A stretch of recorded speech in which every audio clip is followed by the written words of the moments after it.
Hi, everyone. I am so excited to be talking with author and artist Ben Hatke on this new episode of Words, Images, and Worlds. Ben, you and I have had a conversation in the past. We talked together last summer, and I appreciate you being willing to come back to talk with me again.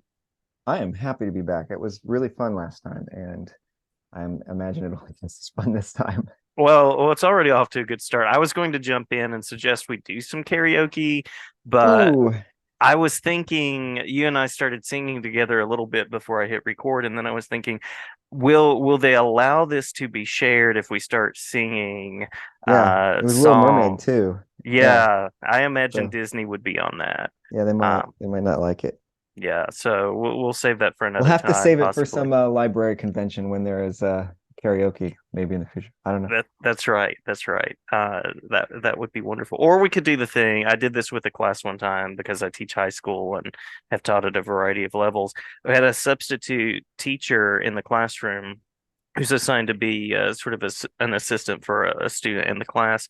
And at the end of the class, because I'm always curious just to kind of throw the story out to anyone who visits about what the class is like, I said, "Okay, class, it's time for our class song." And we did not have a class song, of course.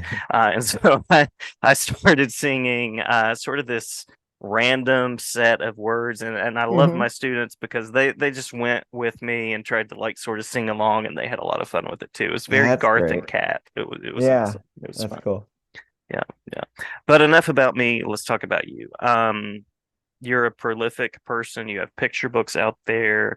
You have the Mighty Jack series, the Zeta series, and the intersection of those. And then this past summer alone, you have two books that one of them is already out back in the spring. That was Reynard. And then you also have Things in the Basement coming up about a month from now, pretty close to a month from Yeah, now. August 29th. So Mhm, yeah, mhm. right, right, just about a month. Yeah, we're just about a month out from Things in the Basement. And I don't know if this counts as a book, but in October, Marvel Super Stories is coming out. It's a short Marvel anthology, and I did a Hawkeye story for that. Oh, totally a book. So Totally a book. it's not always this many things in a year, but it seemed like a big one. And that's a good fit because you're also a person, you do archery, is that I am an right? archer. Yes, I I am thought so. a fairly avid bow and arrow person. Yeah, when I got so that was an my agent contacted me and was like they somebody was asking if you'd be interested in uh doing a story. It's only 6 pages, right? But doing a story for this anthology, and I said it's Hawkeye, or I don't care to do it. Yes. Yeah. So it's Love just it. like that was it. Uh, Arrows or nothing was my mantra for that project. Yeah. Yeah. So shout out to DC if they're looking for a Green Arrow story from I Ben have a Hackey. Green Arrow story, so if they want, I'm there. Love it. Love it. Um, so that really leads naturally into the first question, which is your history as a comics reader, someone who's Mm, created in the medium. So curious about those titles, yeah, authors, anything about the comics world that sort of tapped you in as a younger person. sure. Um, yeah, I feel like the very beginning is just almost ubiquitous with comics readers, which is Garfield and Calvin and Hobbes. The paper would come, and I like my dad really liked the comics section too, and he's an architect, and so there was a lot of visual arts interest in our house generally, and a lot of read my both my parents did a lot of reading aloud, so I grew up a lot with specifically like Roald Dahl stories, Mhm. and remembering really well like Quentin Blake's illustrations for those, and my uh who did well, Frog and Toad with Arnold Lobel, the Maurice Sendak books, and Rotten Island by William Steig was one of my favorite picture Oh books. yeah. Oh And yeah. that was just full of like crazy scribbly, colorful monster drawings, and I loved that. So I feel like that kind of naturally led into just really enjoying Garfield and Calvin Hobbes in the paper. And then when the Scholastic Book Fairs would come to the school, I started collecting the Garfield books and the Calvin and Hobbes books. But it was always like there's something about those long, that long format of the Garfield strip books that made them very collectible, Hmm. and Hmm. more than the Calvin and Hobbes books in a way, because Calvin and Hobbes collections seemed a little bit more, I don't know, maybe a little like they were just as great, but they seemed a little bit more serious in the way they were bound and put together. But Oh yeah, these very long Garfield large. books, Hmm. and then my dad loved the U.S. Acres, which was Jim Davis's other comic strip. My dad still is a huge fan of U.S. Acres, um, which was it was like a wackier version of Garfield, which was it was fun. And then that kind of led into the older brother of my best friend got us into actually I don't know who got me into Ninja Turtles, but Hmm. I had the first. Oh no, he got us into.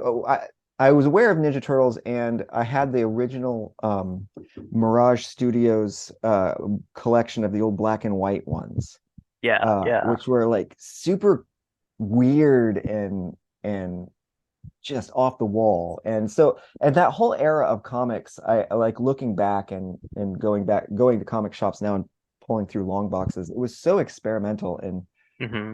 there's so much like strange stuff going on. And so that elder brother of my friend, he brought the role play. My first experience with role playing games was Teenage Mutant Ninja Turtles and Other Strangeness. So it was like a roll up your own mutant character, and Love that it. was my first role playing experience, was rolling up a mutant weasel with his sword and having these adventures. So he got us into that, the role playing end of it, at least I know, and also turned me on to ElfQuest, Hmm. which Hmm. by that point Marvel was doing floppy reprints, and somehow I got a hold of they did the first quest in 4 volumes, and I got a hold of the first volume, and then I remember like I don't know what happens after this first volume, and I don't really have any way of like ordering it or finding another volume or anything like this.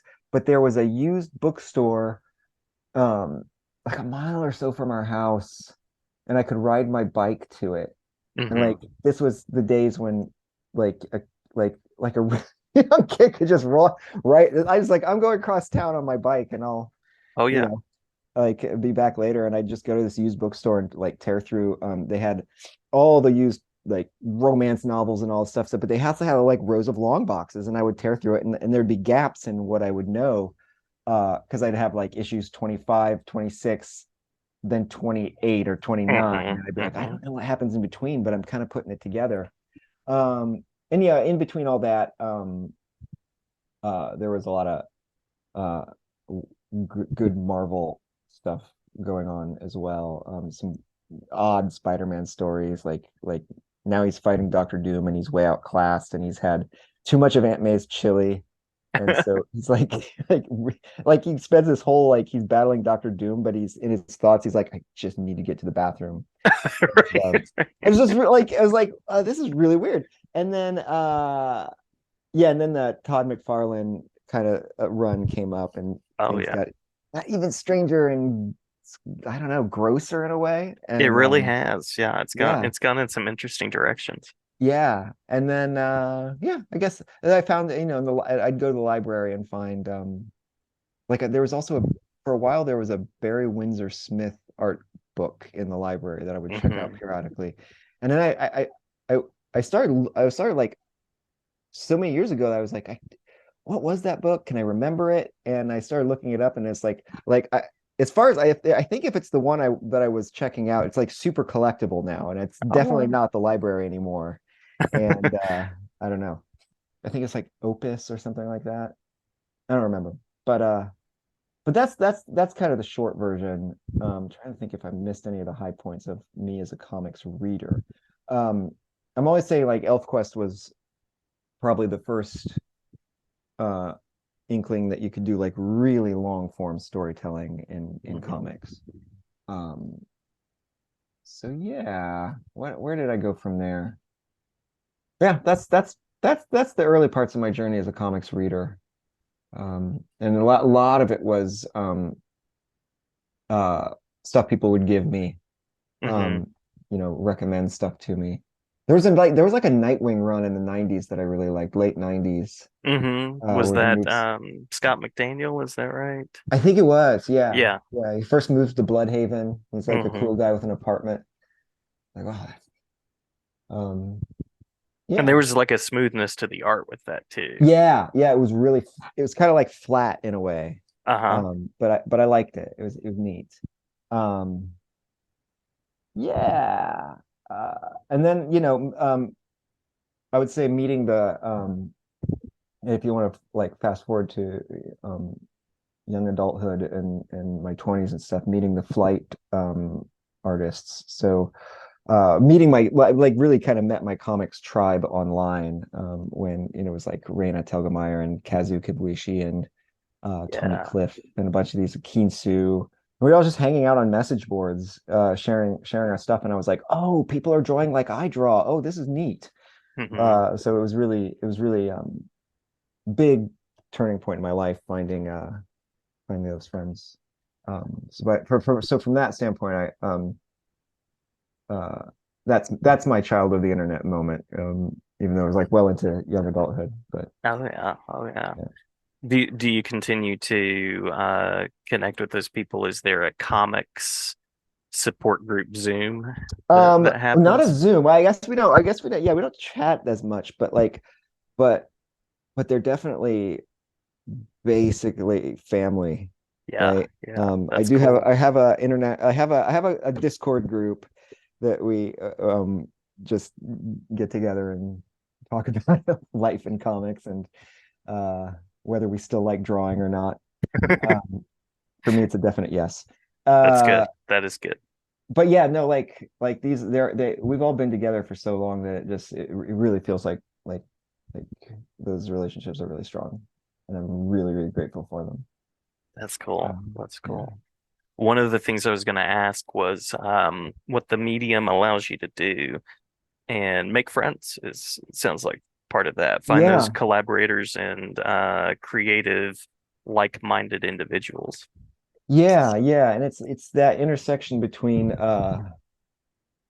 like finding people who are it's words and pictures, right? And hmm finding a group of people who are really comfortable with both um seemed to kind of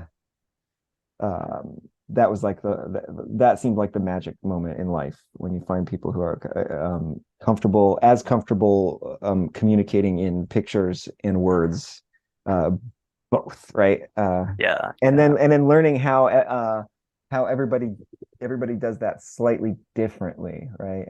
hmm And being able to watch yeah, like finding people who draw like you draw, but then being able to watch the things that they do and kind of be blown away by it. Like the whole time I've been kind of jealous of Vera Brosgol, right? Like Oh yeah. she's just like off the charts amazing, and it's like that instinctive visual language and rhythm of comics and ability to know just where to put everything, just hmm how to move your eye through a page, stuff like that. Um, yeah. Yeah, I love be prepared. I love any story where you sort of you get to the end and then you're like, oh, this was inspired by these parts of this person's life. And Yes. uh, Yes. you have some notes like that in the Zeta books as far as Yeah. um, Yeah. the women that you've known that have inspired this character, which I appreciate too. Yeah. Yeah. And so that yeah, and that's the thing is like yeah, so I'm also a big believer in that really really putting yourself into the work hmm and mining your experience, your own experience for the work, especially I want to say maybe even if it's not straight biography, but almost especially if it's not straight biography, like Yeah.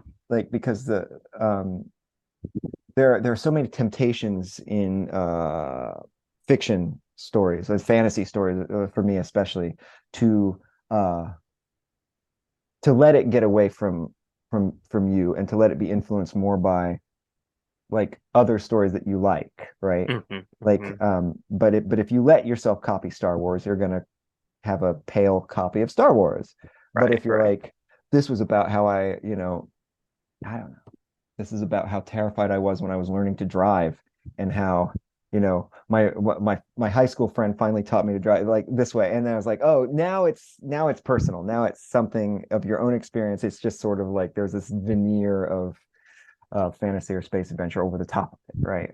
Yeah, yeah. So I feel like when you get to that zone, it starts to really, yeah, starts to really be special. Love And that. yeah, and like the medium lets you do like things you get to do with comics specifically as a medium is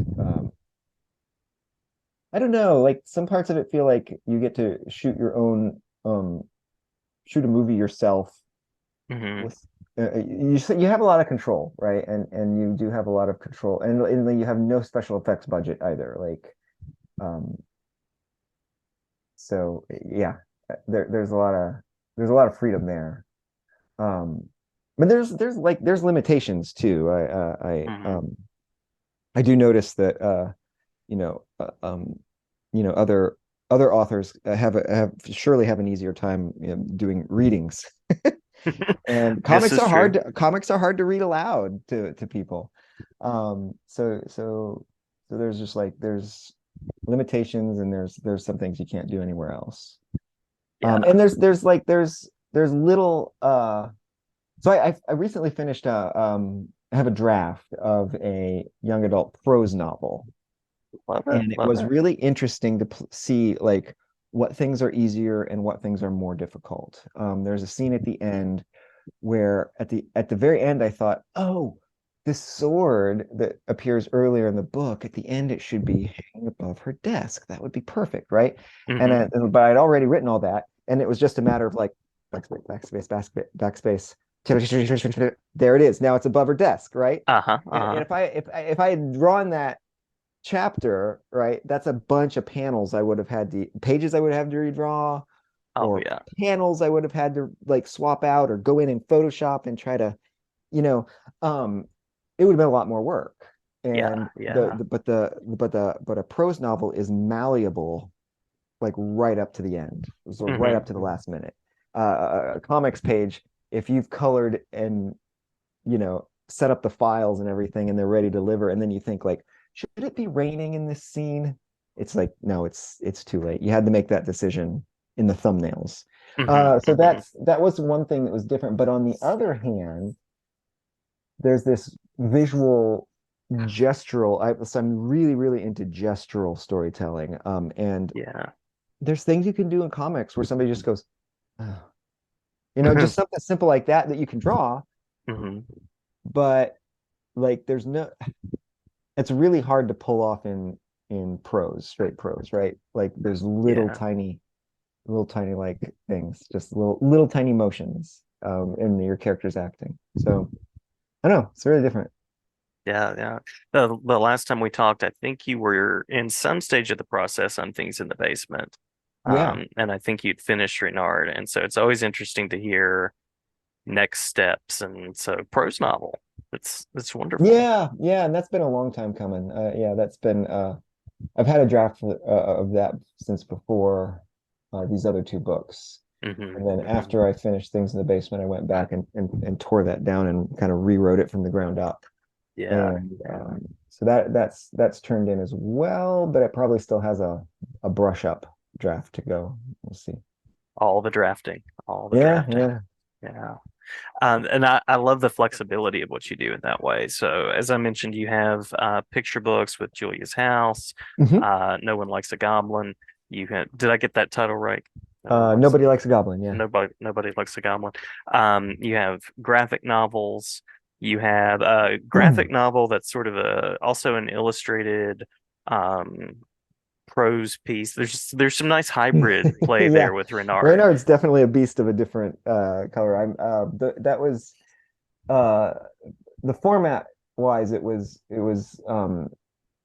kind of patterned after the Edward Gorey books, Yeah. specifically the Unstrung Harp, which has a little bit more text than some of the others. So And it began life as a sort of Inktober exercise, even though it kind of grew beyond that. Hmm. But the Unstrung Harp is, I think, 32 illustrations and 32 blocks of text, which is pretty close to an illustration a day and a piece of writing a day in the month of October. Uh-huh, It uh-huh. fits pretty well into that. Although when I actually tried to do it, it ended up taking like 5 months, but Yeah. that's Yeah. okay.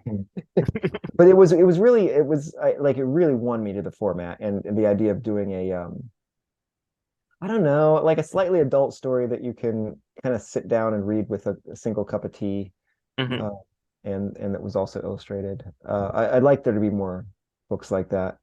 Um, Yeah, yeah. we'll see. Um, I love the young adult bent that comics can take as well. yeah, Because it's almost like once you've well, to put it this way, there is no single story of a comic or what a yeah, comic can do. And I love that part of it and that you play with that. yeah, and would like two more, I think. There's other little directions I'd like to squeeze out into. So we'll see what happens there. Yeah. Yeah. So you have Hawkeye on the way. You have Hmm. a prose novel on the way, and before that, we'll see things in the basement. Anything Yep. else that's gestating that you want to mention, or that Um, you can mention, I should say. yeah, well, there's one thing. I mean, I've got a list of projects that are too unformed to talk about just yet.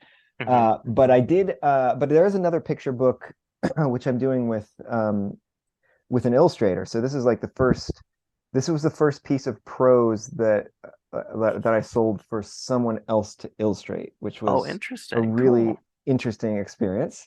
Yeah. But that's a book that I'm going to be doing. Landis Blair is going to be illustrating it, and he's a fantastic. He's one of my favorite artists. And I don't have the just within reach. I've got his Pocket Cemetery.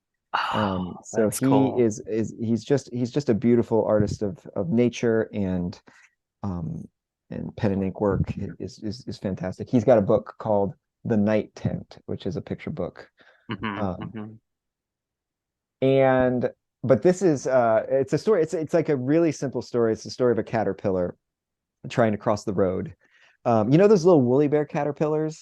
Yes. Uh-huh. Yes. And like in the fall, I'm always seeing him trying to cross the road. And I'm like, you're not gonna make it. I'm so sorry. I can tell you're not gonna make it.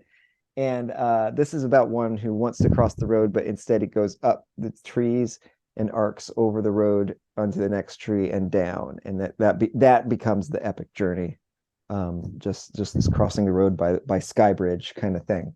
Yeah. Um, and that was it. We had talked about working, and it's really great because I mean, a couple times Alandis has been like, well, what do you think of this? And I'm very interested in being like, no, no, no. Like I'm not I'm it's all you. I don't want to be um I don't want to have any influence, and I want him to just like take it and just go.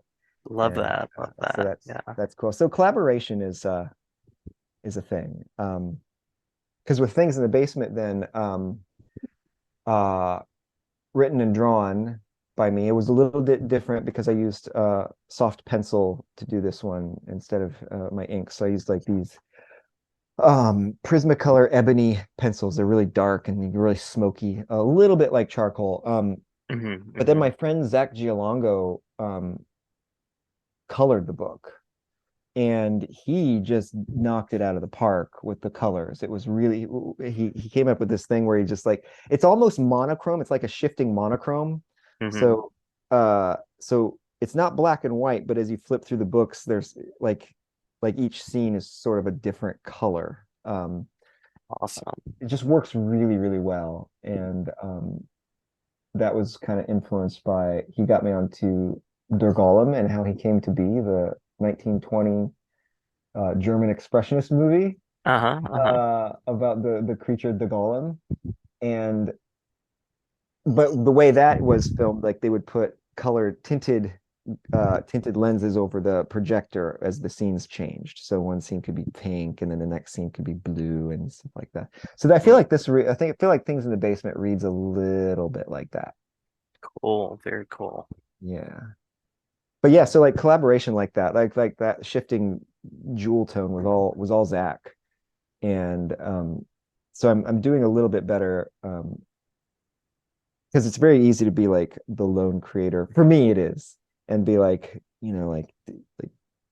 like no, but no other cooks are in this kitchen. But it's really nice. I'm starting to really like having other voices involved. And then And you with get to that, be surprised. yeah, and you get to be, yeah, your art comes back and you're like, oh, that's better than I thought. Wow. And then with Zach, just one more thing I'll mention. I guess projects gestating. Zach and I Mhm. are doing a podcast together called The Monster Market. Oh, nice, Uh, nice.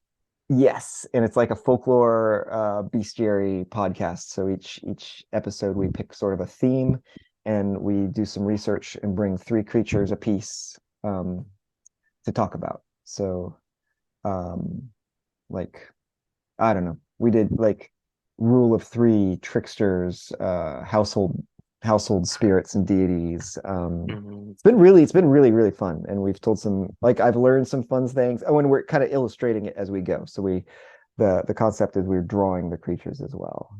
Nice, That's nice. been a slow burn project. A lot of it we recorded last year, and it's only just sort of just coming out now.